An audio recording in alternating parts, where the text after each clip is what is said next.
সকাল সকাল কিন্তু একদম ফ্রেশ হয়ে রেডি হয়ে বেরিয়ে পড়েছি। কোথায় জানো?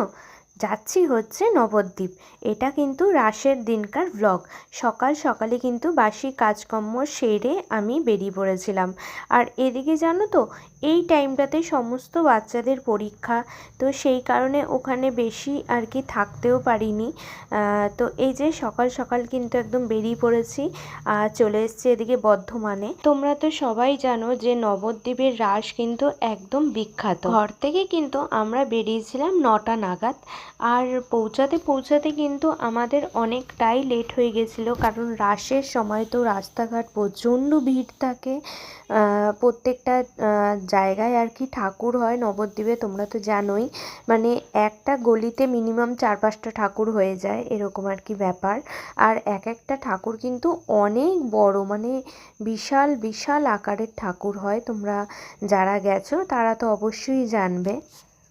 আর হ্যাঁ, আমরা কিন্তু বাইক নিয়েই আর কি নবদ্বীপে চলে যাই।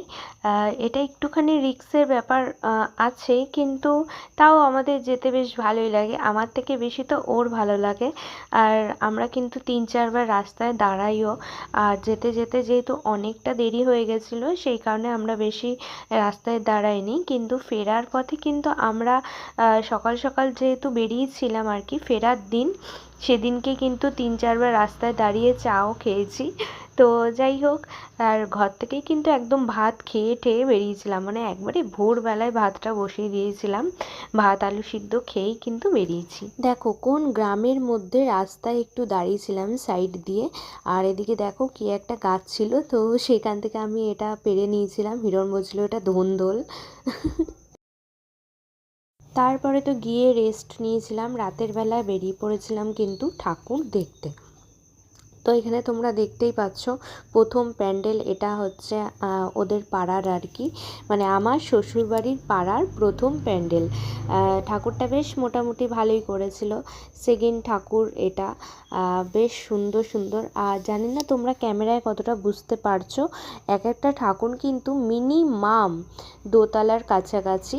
আর এটা হচ্ছে আমাদের থার্ড ঠাকুর দেখা। এখানে কিন্তু পুরো মাটির, মানে প্রত্যেকটা ঠাকুর অবভিয়াসলি মাটিরই বানানো, কিন্তু এখানে কিন্তু সেই মনে হচ্ছে কি ঠাকুরের কিন্তু গায়ে পুরো মাটি লেপে দেওয়া রয়েছে। কোনো রকমের রঙের আর কি ব্যবহার হয়নি, এরকমই লাগছিল দেখতে। বেশ সুন্দর ছিল এটা। আর এই থিমটাও কিন্তু খুব সুন্দর করেছিল।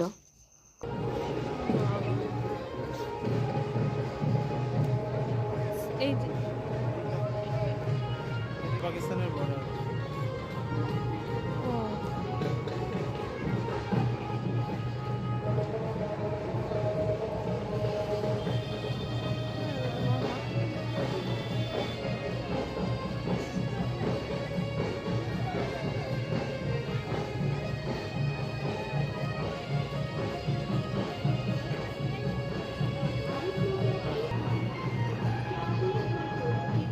জুম করে নিয়ে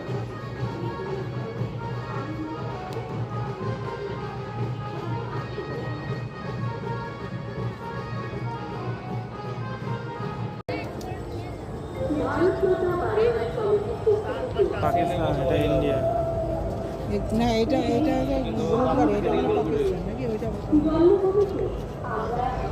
যে স্থান হবে হোক।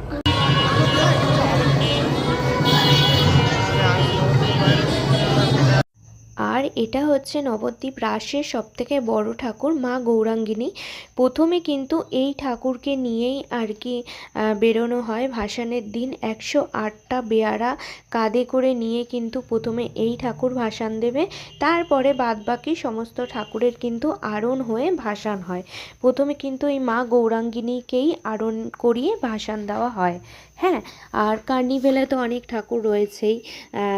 কার্নিভেল আমার এখনও পর্যন্ত দেখার সৌভাগ্য হয়নি। যাই হোক, যদি কোনো দিনও সৌভাগ্য হয় তাহলে অবশ্যই কার্নিভেলটা দেখব।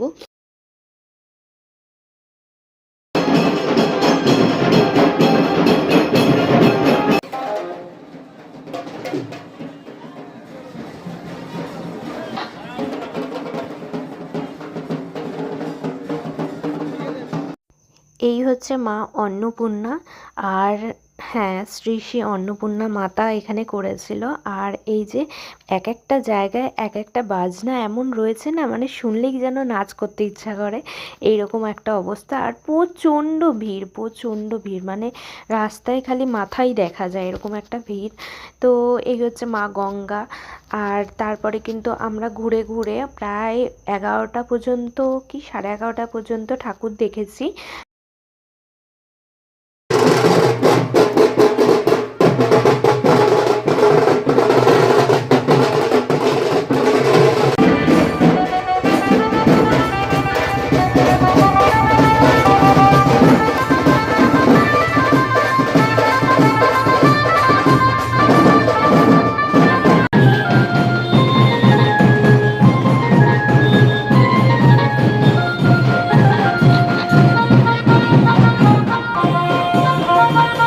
তোমরা কিন্তু এখানে একটা জিনিস লক্ষ্য করো, প্রত্যেকটা ঠাকুরের কিন্তু আলাদা আলাদা বাজনা, মানে প্রত্যেকটা ঠাকুরের পাশে কিন্তু স্টেজ মতন করা, কিংবা যেগুলো একটু ছোট ঠাকুর তাদের সামনেই আর কি কিন্তু বাজনা রয়েছে। এই বাজনা কিন্তু সারা রাত ধরে চলে।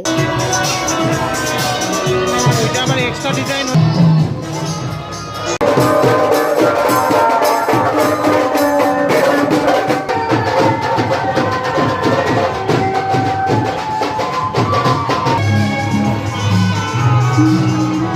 কি করে ঢুকে গেল?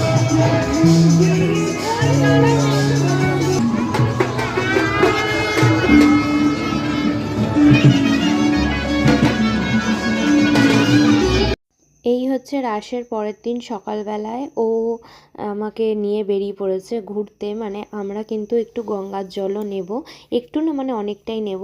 ঘরের থেকে বাবা বলে দিয়েছে যে গঙ্গার জল আনতে। আর আমার পাশের বাড়ি এক কাকিমা রয়েছে, তো সেও বলেছে গঙ্গার জল আনতে। আর এদিকে হচ্ছে বেরিয়ে পড়েছি। আর যে ঠাকুরগুলো আর কি হেঁটে হেঁটে দেখা হয়নি আগের দিন রাতের বেলায়, সেই ঠাকুরগুলো হিরণ বলল চলো তোমাকে একটু দেখিয়ে নিয়ে আসি গিয়ে।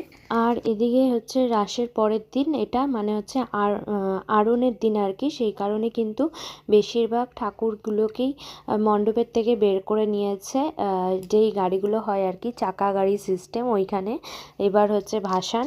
তো মানে প্রথমে আরন আর কি করে তারপরেই ভাসান হবে। এবার সব ঠাকুর আবার ভাসান হয় না, কিছু কিছু ঠাকুর কিন্তু কার্নিভেলে রয়েছে।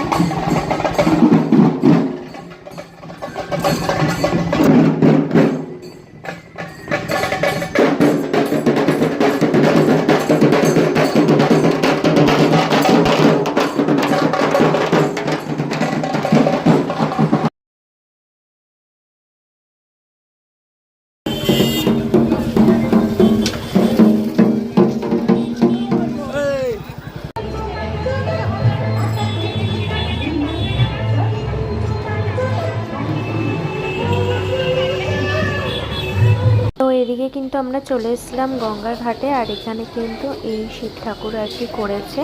যাই হোক, এর পেছনে কিন্তু বিশাল বড় গঙ্গা, গঙ্গা মা। তো যাই হোক, এখান থেকে কিন্তু ও আর কি জল নিয়ে নিচ্ছিল।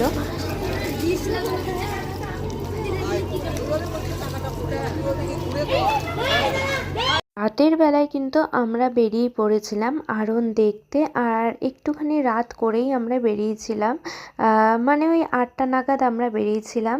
আর এই ঠাকুর হচ্ছে আমার পিসি শাশুড়ি, বড় পিসির শাশুড়ির বাড়ির পাশে আর কি এই ঠাকুরের প্যান্ডেল করেছে। তো ওই ঠাকুর দেখে আমরা চলে এসেছিলাম একদম রাস্তায়, মানে হচ্ছে মেন রোডে আর কি। সেইখানে এই যে দেখতেই পাচ্ছ রাসের আমেজ।